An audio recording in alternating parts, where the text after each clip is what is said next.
There is a legal document that every adult in England should have, and that almost nobody gets around to making until it's either too late or just barely not too late. It's called a lasting power of attorney. And here's the thing you need to hear before anything else. You cannot make one once you've lost the mental capacity to make it. Not when you're in hospital, not once the dementia has progressed, not after the stroke has happened. At that point, the door is closed. Your family cannot simply step in and take over your finances. Your partner cannot make medical decisions on your behalf. Your adult children cannot access your bank account to pay your care bills. None of that is legally possible without an LPA or without an expensive, slow court process. In this video, I'll cover what an LPA actually is, the two types and what each covers, who should and shouldn't be your attorney, what it costs versus what happens if you don't have one, and the biggest myths stopping people from doing this. I'm covering England and Wales throughout, and if you're ready to actually do the paperwork, I've made a separate, more detailed step-by-step video. Links in the description, and I'll mention it again at the end. A lasting power of attorney gives one or more people, your attorneys, the legal authority to make decisions on your behalf. You're the donor. The critical point, you can only create an LPA while you still have mental capacity, the ability to understand a decision, retain the information, weigh it up, and communicate a choice. You don't need perfect health, but once capacity is gone, you cannot make a valid LPA. That's why it's called lasting. Unlike an ordinary power of attorney, it survives even after you lose capacity. Quick note, if you've heard of an enduring power of attorney, that's the predecessor to LPAs, not available to make since October 2007, but still valid if it was made before then. If your parent made one years ago, check the document. There are two completely separate LPAs. The Property and Financial Affairs LPA covers your bank accounts, bills, pension, investments, and property. You choose whether attorneys can use it immediately once registered or only once you've lost capacity. Most people choose any time for practical flexibility. It cannot be used to make a new will or to gift your money beyond strict legal limits.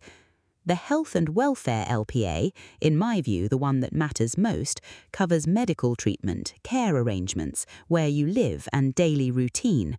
Unlike the Financial LPA, this one can only be used once you've lost capacity, never before, and within it you make one profound decision, whether your attorneys can consent or refuse life-sustaining treatment on your behalf.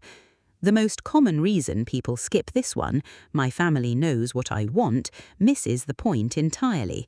Knowing your wishes and having the legal authority to act on them are completely different things. Without this LPA, the final medical decision rests with the clinical team, not your spouse, not your children. For most people, yes, they cover entirely different parts of your life, money versus body and care. If you only have the financial one, your attorneys can pay care bills but can't choose your care home. If you only have the health one, they can make medical decisions but can't touch your bank account to fund that care.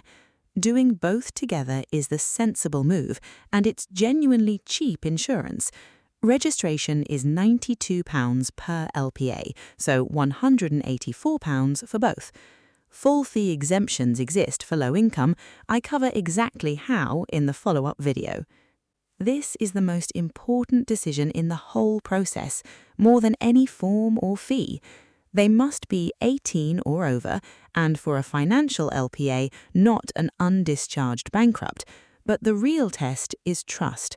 Someone you trust completely with your money, your medical decisions, your dignity. If you appoint more than one, you decide how they act, jointly, so every attorney must agree, jointly and severally, so any one can act alone, or a mix.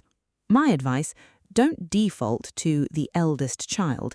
Think about who actually has the time, the financial sense, and the integrity to do this properly. The LPA itself costs £184 for both, plus a few hours of your time. Compare that to what happens if you lose capacity without one. Your family must apply to the Court of Protection for a deputyship. The application fee alone is £371. Add a capacity assessment, a security bond, solicitor fees, you're typically looking at £1,200 to £2,500 in year one, and then ongoing supervision fees every year after. And the cost isn't only money, it's months of delay while your family can't access your accounts or make care decisions for you in the middle of an already stressful time. Let me be specific, because people assume family will just take over. They won't, not legally. Even a joint bank account can be restricted when one partner loses capacity. Individual accounts get frozen outright. Your family can't pay your mortgage or care fees from your own money.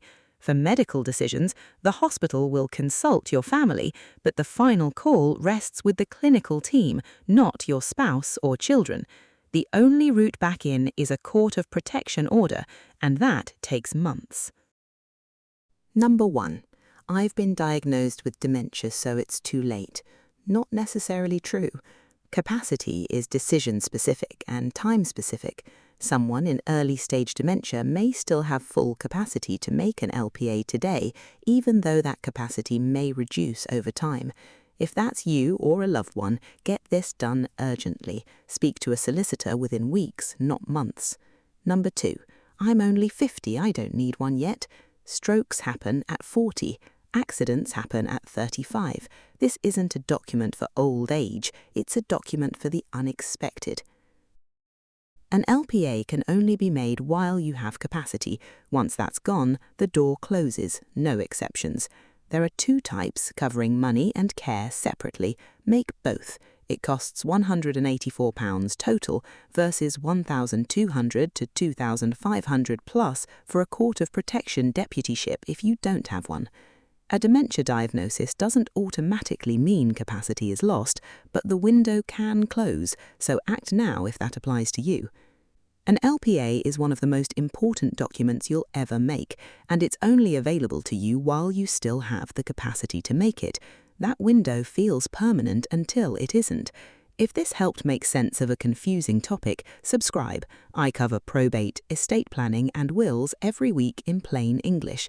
And if you're ready to actually get this done, I've made a full step-by-step walkthrough, choosing attorneys, the certificate provider, the forms, the signing order, the mistakes that invalidate an LPA. Links in the description.